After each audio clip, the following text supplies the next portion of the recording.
ನಮಸ್ಕಾರ ಎಲ್ರಿಗೂ, welcome to my cooking channel. ಇವತ್ತಿನ ರೆಸಿಪಿಯಲ್ಲಿ ಮಿಲ್ಕ್ ಪೇಡ ಮಾಡ್ತಾ ಇದ್ದೀನಿ. ಮಿಲ್ಕ್ ಪೌಡರಿಂದ ಮಾಡುವಂತಹ ಮಿಲ್ಕ್ ಪೇಡ ಇದು. ಮಾಡುವುದು ತುಂಬಾ ಸುಲಭ ಮತ್ತು ಕಡಿಮೆ ಸಮಯದಲ್ಲೇ ಮಾಡ್ಕೋಬಹುದು.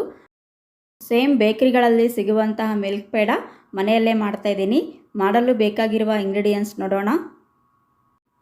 ಬೌಲ್ಗೆ 2 ಕಪ್ ಮಿಲ್ಕ್ ಪೌಡರ್ ಹಾಕ್ಕೊತಾ ಇದ್ದೀನಿ.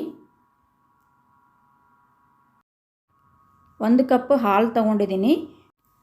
ಕಾಯಿಸಿ ತಣ್ಣಗಾಗಿರೋ ಹಾಲಿದು. ಅರ್ಧ ಕಪ್ ಸಕ್ಕರೆ ಪುಡಿ ತಗೊಂಡಿದ್ದೀನಿ. ಸಕ್ಕರೆ ಮಿಕ್ಸಿ ಮಾಡಿಕೊಂಡು ಸೋಸ್ಕೊಂಡು ಇಟ್ಕೊಂಡಿದ್ದೀನಿ. 2 ಟೇಬಲ್ ಸ್ಪೂನ್ ತುಪ್ಪ ತಗೊಂಡಿದ್ದೀನಿ. 4-5 ಟೇಬಲ್ ಸ್ಪೂನ್ ಅಷ್ಟು ಡ್ರೈ ಫ್ರೂಟ್ಸ್ ಕಟ್ ಮಾಡಿ ಇಟ್ಕೊಂಡಿದ್ದೀನಿ. ಈಗ ಹೇಗೆ ಮಾಡೋದು ಅಂತ ನೋಡೋಣ. ಗ್ಯಾಸ್ ಆನ್ ಮಾಡಿಕೊಂಡು ಕುಕ್ಕಿಂಗ್ ಪ್ಯಾನ್ಗೆ 2 ಟೇಬಲ್ ಸ್ಪೂನ್ ಅಷ್ಟು ತುಪ್ಪ ಹಾಕ್ಕೊತಾ ಇದ್ದೀನಿ. ತುಪ್ಪ ಕರಗುವಷ್ಟು ಬಿಸಿ ಮಾಡಿಕೊಂಡು ಗ್ಯಾಸ್ನ ಆಫ್ ಮಾಡ್ತಾ ಇದ್ದೀನಿ. ತುಪ್ಪ ಕರಗಿದೆ, ಗ್ಯಾಸ್ ಬಂದ್ ಮಾಡಿದ್ದೀನಿ. ಗ್ಯಾಸ್ ಬಂದ್ ಮಾಡ್ಕೊಂಡಾದಮೇಲೆ 1 ಕಪ್ ಅಷ್ಟು ಕಾಯಿಸಿ ತಣ್ಣಗಾಗಿರೋ ಹಾಲು ಹಾಕ್ಕೊತಾ ಇದ್ದೀನಿ. ತುಪ್ಪ ಹಾಲು ಚೆನ್ನಾಗಿ ಮಿಕ್ಸ್ ಮಾಡ್ಕೊತಾ ಇದ್ದೀನಿ. ಮಿಕ್ಸ್ ಮಾಡ್ಕೊಂಡಾದಮೇಲೆ 2 ಕಪ್ ಮಿಲ್ಕ್ ಪೌಡರ್ ಹಾಕ್ಕೊತಾ ಇದ್ದೀನಿ. ಮಿಲ್ಕ್ ಪೌಡರ್ನ ಸ್ವಲ್ಪ ಸ್ವಲ್ಪ ಹಾಕ್ಕೊಂಡು ಮಿಕ್ಸ್ ಮಾಡ್ತಾ ಇದ್ದೀನಿ. ಒಂದೇ ಸರ್ತಿ ಎಲ್ಲ ಮಿಲ್ಕ್ ಪೌಡರ್ ಹಾಕೋಬಾರ್ದು. ಈ ಥರ ಸ್ವಲ್ಪ ಸ್ವಲ್ಪ ಹಾಕ್ಕೊಂಡು ಮಿಕ್ಸ್ ಮಾಡಿದರೆ ಹಾಲಿನ ಜೊತೆ ಚೆನ್ನಾಗಿ ಹೊಂದ್ಕೊಳ್ಳುತ್ತೆ. ಹಾಲಲ್ಲಿ ಹಿಟ್ಟು ಚೆನ್ನಾಗಿ ಮಿಕ್ಸ್ ಆಗಬೇಕು. ಈ ಥರ ಉಂಡೆಗಳಿದ್ದರೆ ಉಂಡೆಗಳು ಹೋಗೋ ಥರ ಚೆನ್ನಾಗಿ ಮಿಕ್ಸ್ ಮಾಡ್ಕೊಳ್ಳಿ. ಗ್ಯಾಸ್ ಬಂದ್ ಮಾಡಿಕೊಂಡು ಮಿಕ್ಸ್ ಮಾಡ್ತಾ ಇದ್ದೀನಿ. ಈಗ ಹಿಟ್ಟು ಹಾಲು ಚೆನ್ನಾಗಿ ಮಿಕ್ಸ್ ಆಗಿದೆ. ಗ್ಯಾಸ್ ಆನ್ ಮಾಡ್ಕೊತಾ ಇದ್ದೀನಿ. ಗ್ಯಾಸ್ನ ಲೋ ಫ್ಲೇಮಲ್ಲಿ ಇಟ್ಕೊಂಡು ಈ ಥರ ಕಂಟಿನ್ಯೂಸ್ ಆಗಿ ಮಿಕ್ಸ್ ಮಾಡ್ತಾ ಇದ್ದೀನಿ. ಲೋ ಫ್ಲೇಮಲ್ಲಿ ಇಟ್ಕೊಂಡು ಕುದಿಸ್ಕೊಂಡ್ರೆ ಹಿಟ್ಟು ಚೆನ್ನಾಗಿ ಕುದಿಯುತ್ತೆ. ಹೈ ಫ್ಲೇಮಲ್ಲಿ ಇಟ್ಕೊಂಡ್ರೆ ತಳ ಹಿಡ್ಕೊಂಡು ಹಿಟ್ಟು ಒತ್ಕೊಳ್ಳುತ್ತೆ. ಹಿಟ್ಟು ನಿಧಾನಕ್ಕೆ ಕುದಿಯುತ್ತಾ ಗಟ್ಟಿ ಆಗ್ತಾ ಇದೆ.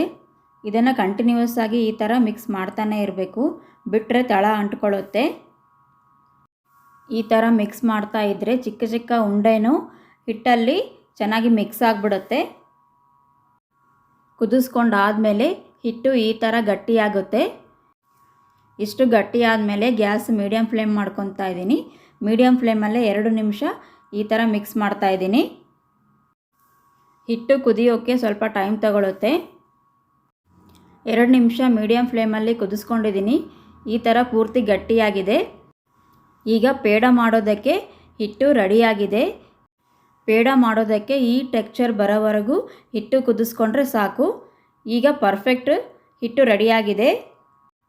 ಇದನ್ನು ತೆಗೆದು ತಣ್ಣಗಾಗಲು ಬೌಲ್ಗೆ ಹಾಕ್ಕೊತಾ ಇದ್ದೀನಿ.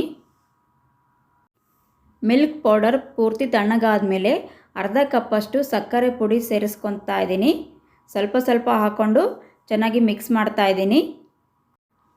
ಸ್ವೀಟ್ ಜಾಸ್ತಿ ತಿನ್ನೋರು ಇನ್ನೂ ಸ್ವಲ್ಪ ಸಕ್ಕರೆ ಪುಡಿ ಜಾಸ್ತಿ ಹಾಕ್ಕೊಂಡು ಮಿಕ್ಸ್ ಮಾಡ್ಕೊಳ್ಳಿ.